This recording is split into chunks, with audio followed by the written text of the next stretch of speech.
Hi hello guys, நான் உங்கள் கனிஷ்கா. இன்றைக்கி நம்ம எதை பற்றி ரிவ்யூஸ் பார்க்க போகிறோம்னா, இப்போ ட்ரெண்டிங்கில் போய்ட்டு இருக்க இந்த ஸ்டோ க்ரீம் மட்டும் தான். என்னோட சாக்ரிஃபைஸ் பார்த்தீங்கன்னா, என்னோட சாட்டிஸ்ஃபை பார்த்தீங்கன்னா, நான் இதுக்கு வந்து பேட் தான் கொடுப்பேன். ஏன்னா இது ரொம்பவே ஒரு மாதிரி ஸ்டிக்கியாகவும் ஆயிலி. நான் வித்தவுட் மேக்கப்பில் எதுவுமே போடல, ஒரு மாய்ஸ்சரைசர் ப்ரைமர் எதுவுமே கூடாமல் என் ஃபேஸ் இப்போ இந்த அளவுக்கு கொஞ்சம் ஓகேன்ற மாதிரி எனக்கு ஃபீல் ஆகுது. ஒன்ஸ் நான் இதை அப்ளை பண்ணுறேன்னா எனக்கு ஃபுல்லாகவே ஒரு மாதிரி ஆயில் வர மாதிரி ஒரு மாதிரி பயங்கரமாக டல்லாகிடுது என்னோடய ஃபேஸே.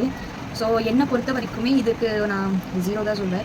எல்லா செலிப்ரிட்டி லுக்கில் எந்த லுக்குமே வரலங்க. இருக்கிற லுக்ஸ் எல்லாமே இதில் டேமேஜ் தான் பண்ணுது. இது வந்து எனக்கு வந்து பாருங்க, இந்த செலிப்ரிட்டி லுக்ஸ்லாம் இருக்கிற லுக்ஸை வந்து டாமினேட் பண்ணுது பார்த்தீங்களா. ஸோ இதுக்கும் எதுவுமே டிஃப்ரென்ஸ் தெரியுதா? இப்போ பாருங்கள், இந்த ஃபுல்லாகவே ஒரு மாதிரி ஆயிலி ஆகிடுச்சு.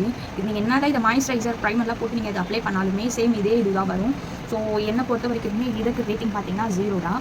நான் வந்து ஃபுல்லாகவே ஒரு நியூட்ரல் ட்ரை ஸ்கின், ரொம்ப ட்ரையும் இல்லை ஆயிலியும் இல்லை, ஒரு மாதிரி காம்பினேஷன்ஸில் போகும். ஸோ எனக்கு இந்த மாதிரி ஐட்டம்ஸ் எல்லாமே ஜென்ரலாகவே வச்சுருக்காங்க. சைனஸ் ப்ராப்ளம் இருக்கும், கண்டிப்பாக இதை யூஸ் பண்ணாதீங்க. நான் இதை யூஸ் பண்ணும்போது நான் அப்படின்னா ஹெட்டேக் வருது, இந்த கண் எல்லாமே வலி வந்து ஹெட்டேக்கில் வருது. ஸோ அவங்களுக்கு தான் சொல்கிறேன். இது வந்து எந்த ஒரு பெய்ட் ப்ரமோஷனும் இல்லை. நான் இதை கழுவி ஊற்றுவதே தெரியும். ஸோ என்ன மாதிரி நீங்களும் வாங்கி கேஷை வந்து லாஸ் பண்ணக்கூடாது. இது எவ்வளோ 270 ருபீஸ். ஸோ நான் இங்கே ஹோல்சேல் மார்க்கெட்டில் வாங்கும்போது 250 அவ்வளோதான் வந்துச்சு. 20 ருபீஸ் டிஸ்கவுண்ட்மே வந்துச்சு. ஸோ வேறு யாருக்குன்னா தேவைப்பட்டால் மட்டும் யூஸ் பண்ணுங்கள். இந்த இன்ஸ்டாகிராம்ஸில் தேவையில்லாமல் இதை பற்றி போயான கமெண்ட்ஸ் எப்படி சொல்கிறீங்க, செலிப்ரிட்டி லுக் அந்த லுக் இந்த லுக்னுங்க மண்ணாங்கட்டி எந்த லுக்குமே கிடையாது. என்ன கேட்டிங்கன்னா இது ஃபஸ்ட்டு எனக்கு இங்கே இப்போ வந்து ஒரு மாதிரி ஸ்கின் பார்த்தீங்கன்னா பேர்னிங்ஸ் நல்லாவே தெரியுது. ஸோ இது 0 தான். தேங்க்யூ.